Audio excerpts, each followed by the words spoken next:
In a single day, the U.S. Postal Service delivers more than 472 million pieces of mail. It's long been an essential means of communication for people around the country, tracing its roots back to 1775, when Benjamin Franklin was our first Postmaster General. But lately, as we've seen discarded absentee ballots, I don't trust the system. Some mail never delivered. And they're still out there stranded.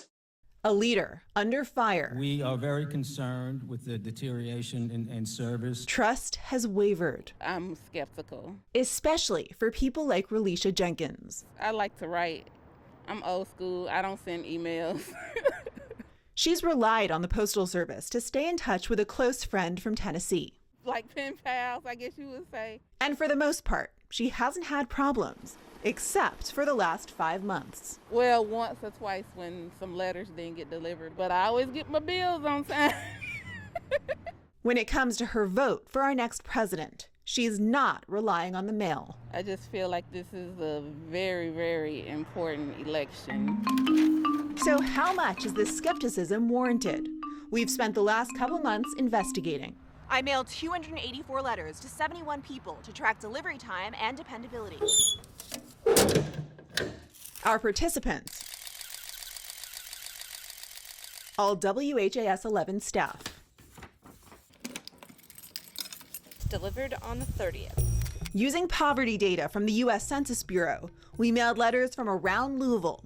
We sent half the letters from a mailbox and post office in zip code 40203, an area that includes the West End and downtown Louisville. It has a poverty rate of more than 45%. The mail here is getting kind of screwed up. We sent the rest from a mailbox and post office in zip code 40059. That's Prospect, a more affluent area, with a poverty rate of less than 3%. It feels like it's a little less reliable than it should be. The Postal Service says the typical time for mail delivery nationwide is 1 to 3 business days. About 88% of our letters were delivered in 3 days or less.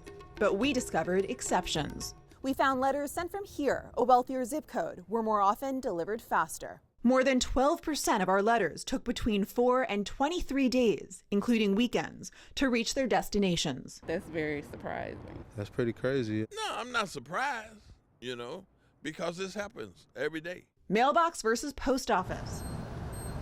We found delivery times were roughly the same. Really? I would have thought going to the post office it would have been, a little more secure. Well, that's good to know. We also discovered, among those who responded, not a single letter went missing. What does the U.S. Postal Service think about our findings? We asked for an interview multiple times. I'm following up about an interview. They denied our request.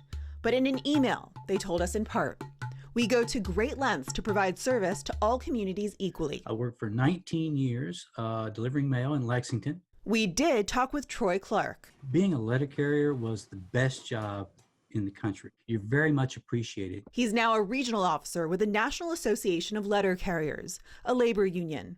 We asked about the letter delays we experienced. What's your reaction to our findings? There's just so many pieces of the puzzle. It's hard really to pinpoint what the possible problem could have been. He says lower employee availability due to COVID-19 could explain some mail delays. Many people I spoke with are afraid about trusting the Postal Service with their ballot.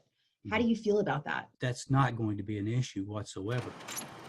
Put the ballot in the mail prior to November 3rd, and it should very well be counted. The State Board of Elections confirms ballots postmarked by November 3rd and received by November 6th, 6 p.m. local time, will be counted by your county clerk. You can rely on the Postal Service. Relisha Jenkins will, for the most part. She won't stop sending letters to friends. You depend on the Postal Service. Yes.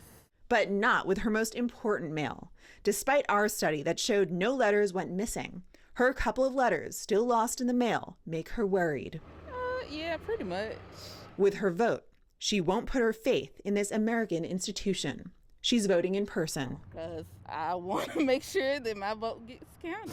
For Focus, I'm Paula Vassan.